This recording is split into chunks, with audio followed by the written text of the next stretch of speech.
부활이 없다 하는 사두개인들이 그날 예수께 와서 물어 이르되 선생님이여 모세가 일렀을 때 사람이 만일 자식이 없이 죽으면 그 동생이 그 아내에게 장가들어 형을 위하여 상속자를 세울지니라 하였나이다. 우리 중에 칠형제가 있었는데 마지가 장가들었다가 죽어 상속자가 없으므로 그 아내를 그 동생에게 물려주고 그 둘째와 셋째로 일곱째까지 그렇게 하다가 최후에 그 여자도 죽었나이다. 그런즉 그들이 다 그를 취하였으니 부활 때에 일곱 중에 누구의 아내가 되리이까? 예수께서 대답하여 이르시되 너희가 성경도 하나님의 능력도 알지 못하는 거로 오해하였도다. 부활 때에는 장가도 아니가고 시집도 아니가고 하늘에 있는 천사들과 같으니라. 죽은 자의 부활을 논할진대 하나님이 너희에게 말씀하신 바 나는 아브라함의 하나님이요 이삭의 하나님이요 야곱의 하나님이로라 하신 것을 읽어보지 못하였느냐. 하나님은 죽은 자의 하나님이 아니요 살아있는 자의 하나님이시니라 하시니 무리가 듣고 그의 가르치심에 놀라더라. 바리새인들이 예수님을 시험하고 또 깨닫고 놀랐었는데 따르지 않고 떠났어요. 바리새인들이 이렇게 시험하고 또 떠난 다음에 이번에는 사두개인들이 예수님을 찾아옵니다. 사두개인들은 이 중간사에서 성경 중간사에서 보면 로마 지배하에 바리새인과 사두개인 에세네파 이런 종파들이 생겼어요. 그중에 이 바리새인과 사두개인은 신학적으로 노선이 많이 달랐습니다. 같이 할 수 없는 종파예요. 그런데 예수님의 가르침은 바리새인과 비슷하지도 않고 사두개인과 비슷하지 않고 다 달라요. 바리새파의 편도 들지 않으셨고 사두개파의 편도 들지 않으셨고 예수님은 다 달라요. 그러다 보니까 예수님은 바리새인들에게도 공격을 당하셨고 사두개인들한테도 공격을 당하셨어요. 여러분, 우리가 하나님을 믿는다고 하는데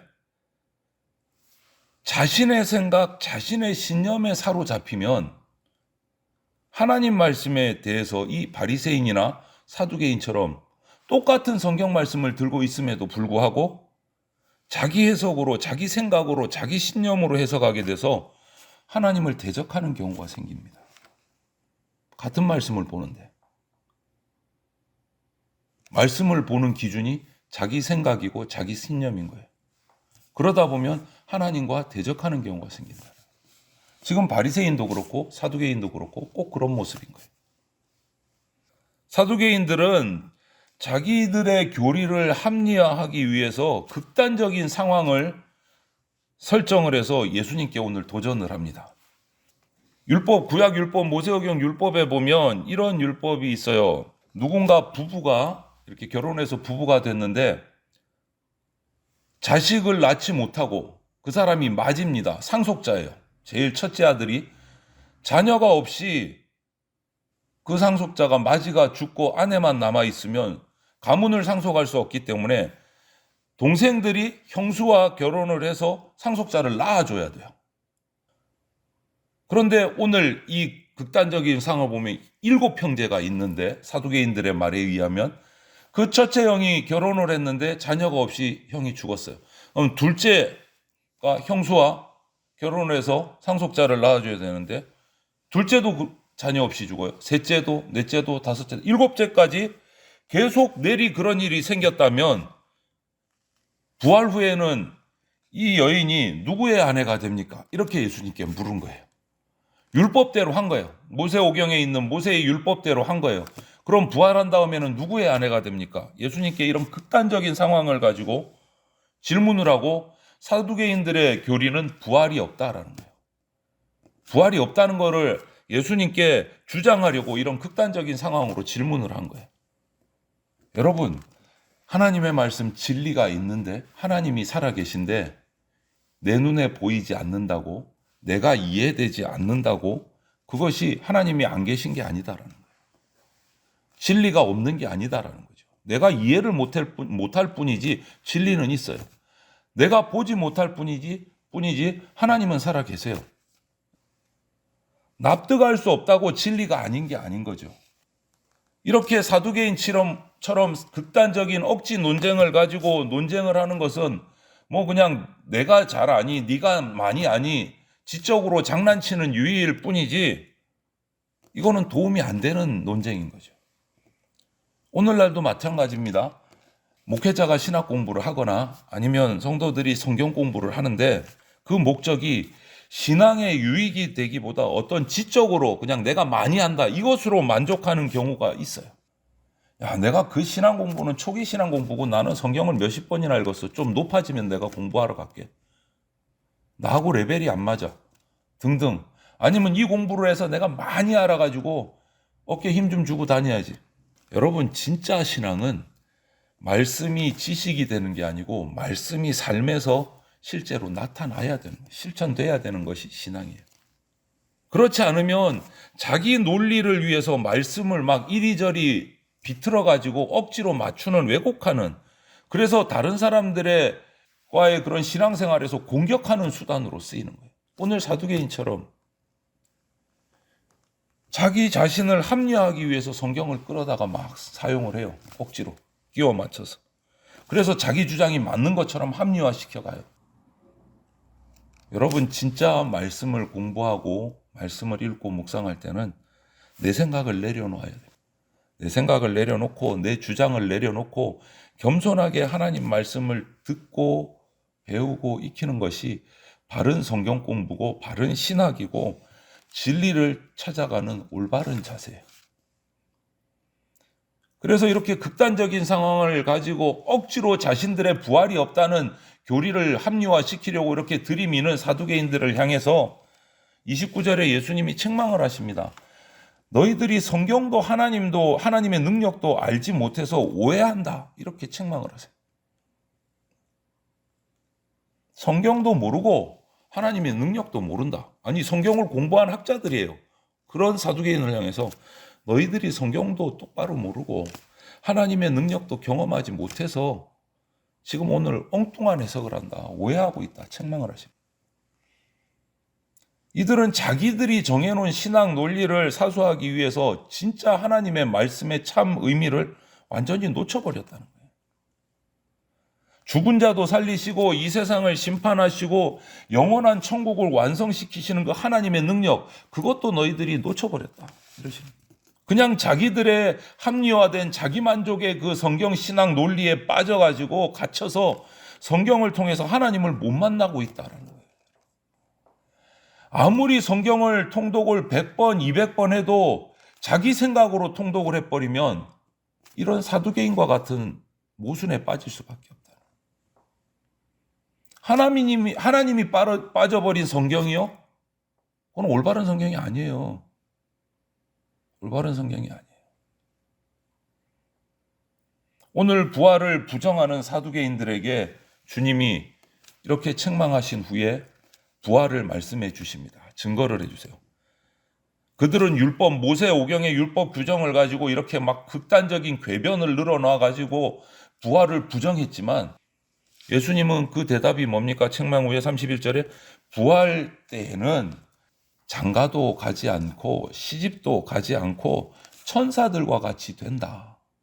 이 한마디로 그들의 잘못된 그 성경 해석을 완전히 눌러버리셨어요. 깨트려 버리셨어요. 부활 이후의 삶을 구체적으로 얘기를 해주신 거예요. 시집장가 가지 않고 천사들과 같이 된다. 그러면서 이어서 증거를 해주세요. 사두개인들은 그 당시에 구약을 붙들고 있는데 구약도 다른 성경은 인정을 하지 않고 모세 오경만 인정을 했어요. 사두개인들은. 모세 오경만이 하나님의 말씀이다. 성경이다. 그럼 그들에게 아브라함의 하나님, 이삭의 하나님, 야곱의 하나님, 이 말씀, 모세 오경에 있는 이 말씀을 가지고 하나님은 또 살아계신 하나님입니다. 이거 역시 모세 오경의 말씀이에요. 그러면 아브라함의 하나님, 이삭의 하나님, 야곱의 하나님, 이 말씀과 하나님은 살아계신 자의 하나님이다. 이것을 딱 이루려면 예수님이 말씀하시는 그 당시에 그럼 아브라함, 이삭, 야곱은 벌써 구약의 인물이에요. 다 죽은 인물이에요. 그런데 하나님은 살아계신 자의 하나님이고 너희들이 아브라함의 하나님, 이삭의 하나님, 야곱의 하나님, 살아계신 하나님이라고 부르지 않느냐? 그러면 그거 말이 안 맞는 거 아니냐? 죽은 자의 하나님이잖아. 그런데 하나님은 살아계신 자의 하나님이다. 그러면 이 말이 맞으려면 무엇이 맞지? 라고 물으시는 거예요. 여러분, 무엇이 맞습니까? 어떻게 됩니까? 그럼 아브라함과 이삭과 야곱은 예수님이 말씀하시는 그 순간에 하늘에 살아있다라는 말이 되는 거예요. 산자의 하나님이시니까. 그래서 모세 오경을 통해서 부활을 그들에게 깨우쳐 준 거예요. 너희 입으로는 아브라함의, 이삭의, 야곱의 하나님이라고 산자의 하나님이라고 그래놓고 부활이 없다고? 어떻게 그렇게 말이 되냐? 앞뒤가 안 맞잖아. 이 말 하시는 거예요. 아브라함과 이삭과 야곱이 지금 하늘에 살아있기 때문에 하나님은 산자의 하나님이라고 하는 거다. 그들이 믿는 모세 오경을 가지고 그들을 잘못된 부분을 깨트려 버리십니다.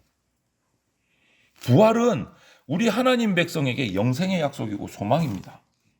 어제도 말씀드렸지만 설교 시간에 고난과 죽으심과 부활을 빼고 나면 우리는 믿을 게 없는 사람들이에요. 그리스도인들은 결코 뺄 수 없어요. 핵심이에요, 핵심. 우리 신앙의 믿음의 핵심이에요. 우리 소망이에요. 영생의 약속이에요.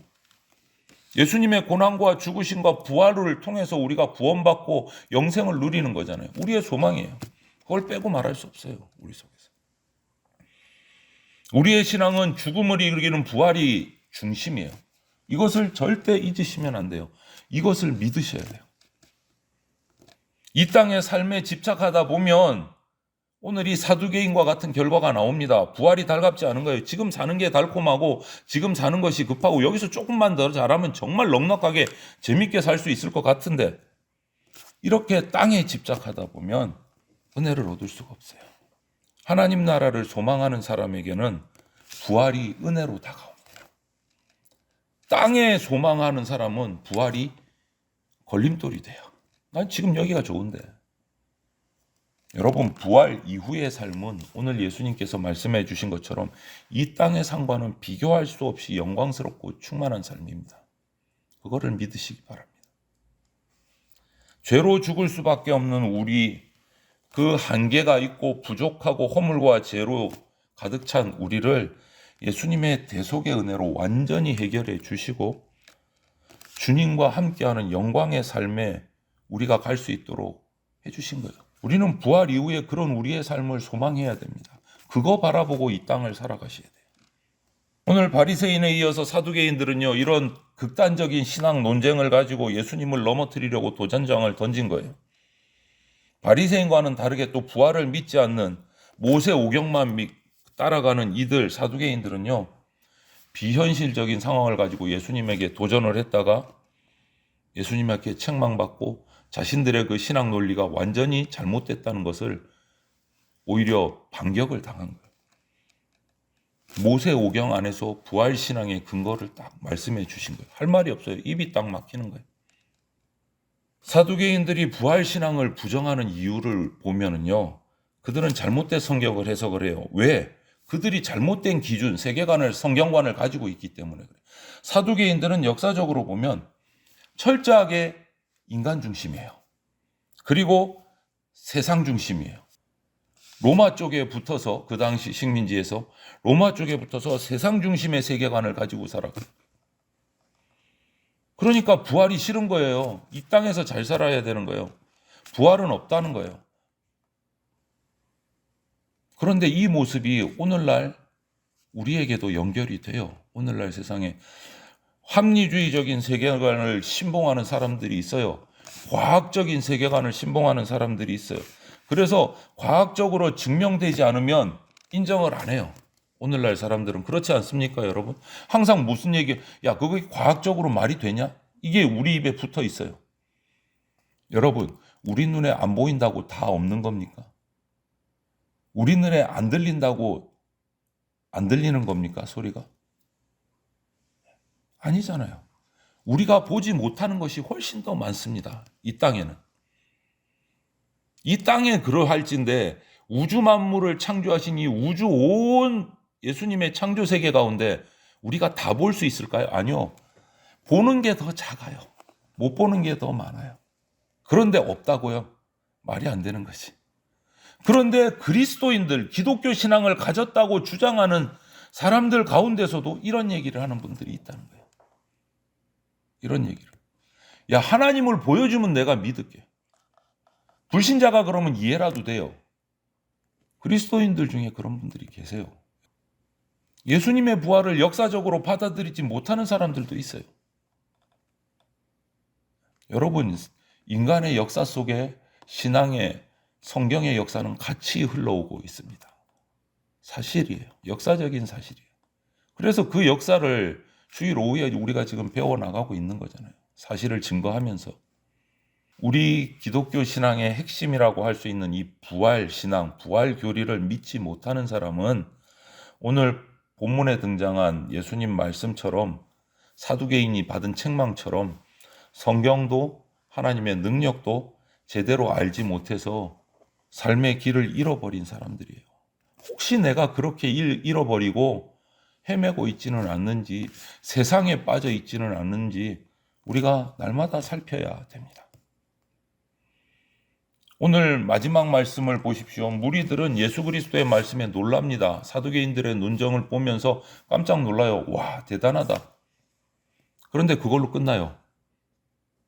그 다음에 뭐가 없어. 무리가 듣고 그의 가르침에 놀라더라. 끝. 예수님의 가르침에 은혜 받고 놀랐으면 그 다음이 나와야 되는데 없어요. 놀라더라. 끝. 다 집에 갔어. 맞습니까 이거 여러분? 말씀을 듣고 은혜 받고 깨달았으면 그 다음에 뭐가 있어야 돼요? 돌이켜야 돼요. 회개가 있어야 되고 그 다음에 말씀에 순종하는 순종이 있어야 돼요. 따라가야 돼요. 말씀을. 부활의 소망을 붙들고 따라가야 돼요. 놀랐더라 그러고 끝 이러면 안 된다는 거예요. 내 삶을 거기에 맞춰야 돼요. 잘못됐음을 내가 기준을 잘못 잡았구나, 성경을 잘못 알고 있었구나 깨트리고 내려놓고 말씀에 바르게 따라가는 그 다음 액션이 필요한 거예요. 세상의 얽매인 삶에서 벗어나서 영원한 생명을 바라보는 부활신앙을 우리가 가져야 합니다. 그래서 진정으로 죽음을 두려워하지 않는 부활신앙을 가지고 오늘도 살아가시는 그러한 부활신앙을 가진 예수 그리스도의 제자가 되시기를 주님의 이름으로 축원을 드립니다. 아멘.